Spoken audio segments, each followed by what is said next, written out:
I'm in the way, the bright and shining way. I'm in the glory land way, telling the world that Jesus saves today. Yes, I'm in the glory land way. I'm in the glory land way. I'm in the glory land way. Heaven is near and the way groweth clear, for I'm in the glory land way. Listen to the call, the gospel call today.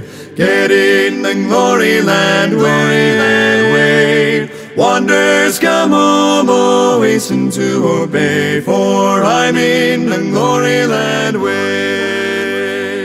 I'm in the glory land way. La compréhension correcte du sanctuaire céleste.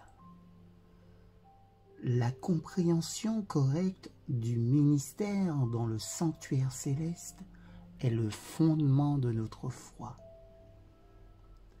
Le sanctuaire terrestre a été construit par Moïse selon le modèle qui lui a été montré sur la montagne. C'était une figure pour l'époque alors présente, dans laquelle étaient offerts à la fois des offrandes et des sacrifices. Ces deux lieux saints étaient des modèles de choses dans les cieux. Christ, notre grand souverain sacrificateur, est un ministre du sanctuaire et du vrai tabernacle que le Seigneur a dressé et non l'homme. Hébreux chapitre 9, verset 9, verset 23 et au chapitre 8, verset 2. Comme dans une vision, l'apôtre Jean reçut une vue sur le temple de Dieu dans les cieux. Il y vit 7 lampes de feu allumées devant le trône. Ici, il fut permis aux prophètes de contempler le premier appartement du sanctuaire dans le ciel.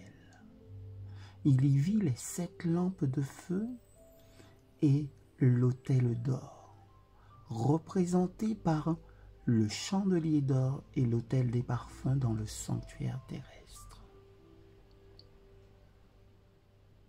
De nouveau, le temple de Dieu fut ouvert. Apocalypse chapitre 11, verset 19. Et il regarda à l'intérieur du voile intérieur sur le Saint des Saints. Ici, il vit l'arche de son testament. Apocalypse chapitre 11, verset 19. Représenté par le coffre sacré construit par Moïse pour contenir la loi de Dieu. Jean dit qu'il a vu le sanctuaire dans le ciel. Ce sanctuaire dans lequel Jésus exerce son ministère en notre faveur est le grand original, dont le sanctuaire construit par Moïse était une copie. Le temple céleste, la demeure du roi des rois, où 1000 milliers de milliers le servent, et 10 000 millions, 10 000 fois 10 000 se tinrent devant lui, Daniel chapitre 7, verset 10.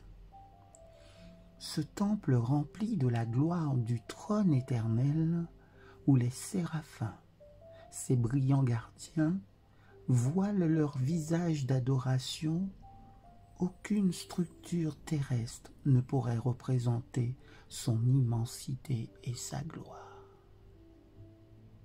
Pourtant, des vérités importantes concernant le sanctuaire céleste et la grande œuvre qui s'y est poursuivie pour notre rédemption devaient être enseignées par le sanctuaire terrestre et ses services.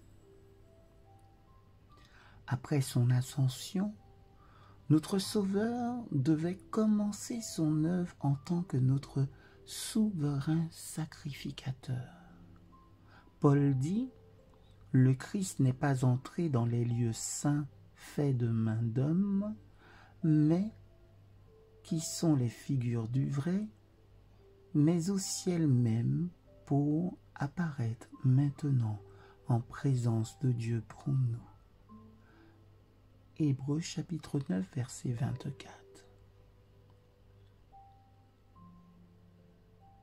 Que l'Éternel ouvre notre entendement afin de recevoir son enseignement et cette vérité qui coule de son sanctuaire céleste.